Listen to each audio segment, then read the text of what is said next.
చెప్పే మాటకి చేసే పనికి పొంతన లేకుండా ప్రకటించాలంటే కమ్యూనిస్టులకు మించినటువంటి వాళ్ళు లేరు. తెలంగాణలో కాంగ్రెస్ పార్టీకి ఎందుకు మద్దతు ఇచ్చారంటే బీజేపీ అధికారంలోకి రానివ్వకుండా మతత్వ శక్తులు అధికారంలోకి రానివ్వండి.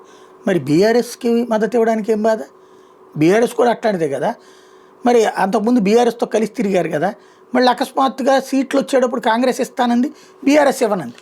కాబట్టి ఆటోమేటిక్గా అప్పుడు మతత్వ శక్తి ఎవరు మరి? బీఆర్ఎస్ఆ? అవునవును, వాళ్ళు బీజేపీ కుమ్మక్కైపోయారని చెప్తే రేపు పొద్దున కాంగ్రెస్ ఎవరిని పొమ్మంది అనుకోండి, కాంగ్రెస్ పార్టీ మతత్వ శక్తులతో పొత్తు అంటారు. ఇది ఒక విచిత్రమైనటువంటి నేరేషన్.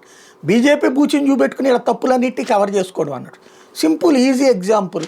ఇప్పుడు తమిళనాడులో ఎందుకు మీరు టీవీకేకి ఇచ్చారా? నిన్నటిదాకా టీవీకే నమ్మలక్కలని తిట్టారు కదా. మరి ఇవాళ రోజున వచ్చేసేసి ఎందుకు ఇచ్చారా అంటే మతతత్వ శక్తులు అక్కడ ఎంటర్ కాకుండా. ఎవడు మతతత్వ శక్తి? బీజేపీ ఏమన్నా అక్కడ సీఎం అవుతుందా? ఒకవేళ టీవీకే కాకపోతే డిఎంకే, ఏఐఏడిఎంకే. ఆ డిఎంకే నిన్నటిదాకా నువ్వు కలిసి ఉన్నదే కదా. ఏఐఏడిఎంకే అన్నటువంటిది అప్పుడు బీజేపీ రాదు కదా. దాంతోపాటు అప్పుడు మతతత్వ శక్తులు ఎట్టవుతాయి? అక్కడ బీజేపీ ఎక్కడ ఉందని మతతత్వ శక్తులకి వ్యతిరేకంగా ఓట్లు వేయడానికి, ఇటు కలవడానికి? ఇది ఒక సిల్లీ థింగ్. అక్కడ ఒక విచిత్రమైన వ్యాఖ్యలు చెప్తే, రెండవది ఎక్కడెందుకు ఇప్పుడు బెంగాల్లో మరి మతత్వ శక్తి అయినటువంటి భారతీయ జనతా పార్టీ అని మీరే చెప్తుంటారు. అది అధికారంలోకి వస్తున్నప్పుడు మరి మీరు కాంగ్రెస్ పార్టీని కమ్యూనిస్టులు కలిసి తృణమూల్ కాంగ్రెస్కి అండగా నిలబడాలి కదా. మరి మీరు విడిగా ఎందుకు పోటీ చేశారు?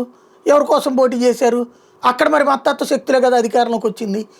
ఏది పడితే అది మాట్లాడతారు, ఏమైనా మాట్లాడతారు. అదేమంటే మా నోట్లో నాలుక ఉంది, మా చేతిలో పెన్ను ఉంది, మేము మేధావులు అని జనాలు నమ్ముతారు. కాబట్టి ఏ అబద్ధం చెప్పినా, ఎట్లాంటి వక్రీకరించినా, ఏ నేరేటివ్ అయినా మేమే సృష్టించాలనుకుంటారు. కాబట్టి సోషల్ మీడియా యుగం కదా, నేరేటివ్ రివర్స్ అవుతుంది.